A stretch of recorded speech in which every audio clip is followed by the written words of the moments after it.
Nah, ini Bang. Benar-benar. Kedinginan ini ya. Ya. Ini Bang, selanjutnya tentang mungkin hal-hal yang sering kita lihat lah kayak gitu ya.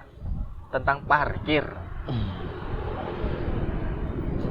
Seringkali masyarakat ataupun ya saya sendirilah, walaupun parkir itu cuman 2.000 lah istilahnya, tapi kan ya bagi mahasiswa lumayan itu gorengan itu.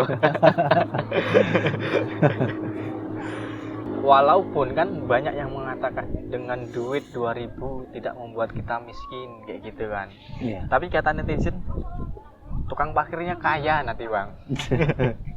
Karena saking banyaknya orang ya. Kaliin 100 motor kayak gitu kan. Nah, sebenarnya Bang, tentang perparkiran itu aturannya gimana sih? Perparkirannya, baik itu di mall, baik itu di kafe-kafe, swalayan, ataupun pasar ya. Itu sebenarnya sudah diatur ya dalam Kemendagri ya. Karena udah jelas peraturan itu terkait parkiran, terus toilet umum, ya kan? Kita selalu bayar 2.000 itu, musola, dan hal lainnya yang masuk dalam zonasi lingkar tersebut, itu menjadi sarana dan prasarana yang sudah diatur dalam peraturan. Nah, saat kita misal mendirikan minimarket, mendirikan perkantoran atau ruko dan lain hal sebagainya, itu pajak-pajak yang kita keluarkan itu udah masuk di dalamnya, dalam sarana dan prasarana tersebut, sehingga sebetulnya kita nggak terlalu wajib sih untuk membayar parkir ya. Tetapi jika memang ada perda atau perdes, peraturan desa yang mengatur tentang itu, tentang parkir, dan itu pun harus memiliki izin dari instansi-instansi terkait. Jika mereka nggak memiliki izin, ya, dalam arti kata surat yang dikeluarkan oleh pemerintah atau desa-desa terkait, berarti itu pungutan liar namanya. Kan seperti itu. Berarti artinya kayak di pantai ataupun di minimarket ataupun tempat wisata-wisata itu harusnya tidak ada parkir ya. Kecuali dari yang memiliki usaha. Memiliki usaha kan kadang ada parkir yang memang ketika kita masuk tempat wisata ada parkir. Ya. Nah, itu berarti kan yang resminya kan itu kan. Atau gimana sih? Iya. Itu pengelola daripada perusahaan sih. Ada nggak kebijakan perusahaan untuk mengeluarkan parkir, ya kan? Iya. Kalau misalkan mengelola perusahaan ada kebijakan untuk mengeluarkan parkir, hal itu harus diketahui dan mendapatkan izin dari pemerintah setempat. Iya, baik itu desa, kecamatan, ataupun Pemda sendiri, dan itu harus memiliki izin. Ya, kalau enggak ya nggak usah sih sebenarnya. Ya kan, karena kan contoh hal seperti Indomaret, Alfamaret, sebenarnya kan itu nggak ada parkir ya. Itu kan gratis semua. Tapi realnya itu? Ya itu kan hanya masyarakat yang numpang hidup sih. Sebenarnya gitu. Sebenarnya kita bayar parkir dan nggak bayar parkir itu tergantung hak kita. Hak kita. Iya, untuk memberi hal itu. Kan seperti itu. Apabila kita merasa kasihan karena memang pekerjaannya seperti itu, ya kita kasih. Walaupun kita nggak mau ngasih, ya itu nggak ada masalah sih sebenarnya buat kita. Toh kalau misalkan tukang parkir itu ketika kita nggak ngasih nih, misalkan dia malah berbuat arogan, sepertinya harus bayar parkir dan hal sebagainya. Nah, uang itu bisa dipidanakan kok. Kan seperti itu. Tapi kan penegak hukumnya males ngurusin Bang. Ya, itu kan bagi orang-orang yang malas dan mungkin nggak tahu cara untuk menegakkan hukum itu sendiri. Ya kan, bagi orang yang paham, ya mungkin dia kan tegakkan hukum itu. Tapi kan itu kembali lagi ya ke pribadi masing-masing. Apakah iya dengan hal seperti itu kita akan masukkan dia ke ranah hukum, ya kan? Walaupun memang sebenarnya dari lawyer sendiri ya, yang kita cari dan kita lihat itu bukan nominal, bukan berapa rupiah yang kita keluarkan ketika kita ada keganjalan ya. Tapi caranya, caranya si tukang parkir ini kan gitu. Kadang ada kita bayar parkir 2.000, oh mas ini masih kurang, harusnya 5.000, ini kan mobil, kan seperti itu. Wong dia harusnya bersyukur dong udah dikasih. Karena nggak ada kewajiban kita untuk memberikan dia aja tidak pernah memelihatkan surat izin dia selaku juru parkir. Ya kan kebanyakan gitu. Tapi biasanya ada itu tulisan kayak wisata ini ada kopnya. Ya itu berarti pengelola wisata yang mengeluarkan itu.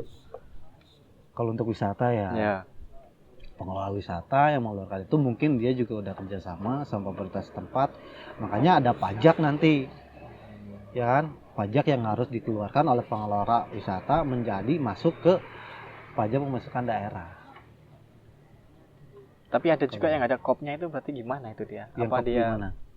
Ya parkir kayak gitu, parkir 3.000 motor, mobil gitu doang. Ya itu kan semua orang bisa buat tuh. Saya juga bisa buat tuh. Hitungan menit kan juga bisa buat. Orang itu cuma formalitas saja. Formalitas ya. Iya. Cuman kan kalau yang benar dia akan menunjukkan surat, salinan surat ya, izin jadi juru parkir tersebut. Karena di situ ada bertanggung jawab siapa pemerintah setempat. Kalau nggak ada itu berarti ya itu secara individual. Kalau terkait kayak di Medan itu kemarin, sebut saja Medan lah kemarin karena memang agak fenomenal di sosial media itu, parkirnya itu pakai barcode bang. Jadi katanya parkirnya udah bayar ke Dishub bulanan kayak gitu. Itu gimana sih itu? Parkir pakai barcode itu di mana tuh? Maksudnya dia itu parkirnya di kawasan apa tuh? Pinggir jalan kah? Atau mall kah? Nah kurang paham ya. Dia intinya dia kayak di kota ya, itu gambarnya kayak di kota. Cuman di mobil itu udah tampilin barcode. Nah ketika dia cekcok itu sama tukang parkir, kami udah bayar ini sama Dishub ini udah sebulan kami jadi parkir ya nggak dimintain kayak parkir langganan kayak gitu loh. Oh, member berarti ya? Ya mungkin itu. Aku juga baru tahu itu. Kok ada parkir bayar lagi? Gunanya ya instansi kayak gitu ngapain kayak gitu? Masa ditarikin terus? Mungkin itu oknum ya. Mungkin kita oknum ya. Kita nggak bicara ke masalah instansi. Yang jelas jika memang benar dia sudah member dalam suatu kawasan tersebut, dia bisa membuktikan hal itu. Karena kan kalau barcode kan secara digital ya, harusnya dia bisa membuktikan. Ya kan?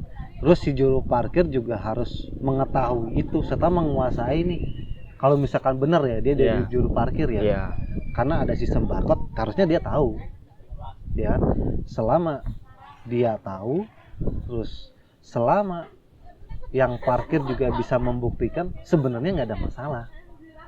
Cuman kadang itu tukang parkirnya itu bang, dia itu nggak mau mengikuti kebijakan pemerintah. Artinya pemerintah udah bikin yang tadi itu ya, kasus yang tadi itu udah kayak sosialisasi lah. Ini yang udah bayar parkir bulanan itu ada barcode-nya ini.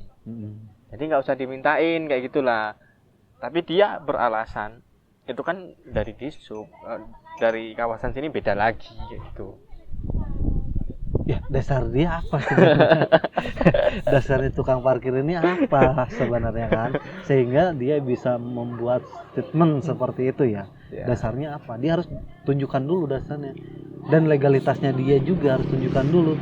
Dia itu selaku juru parkir, dia bekerja sama atau memiliki izin dari wisata tersebut, pengelola ya dalam arti kata, apakah dari instansi pemerintah? Kan gitu.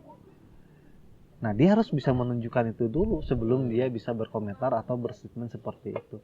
Kalau misalkan dia nggak bisa menunjukkan ya sama aja, berarti oknum itu. Oknum ya. Iya. Nah, kalau kita punya lahan, semua kita punya lahan sendiri ya, pribadi, kayak itu tanah milik pribadi. Bisa nggak sih kita jadiin tempat parkiran? Artinya kalau orang mau parkir di situ bayar sama kita. Boleh nggak?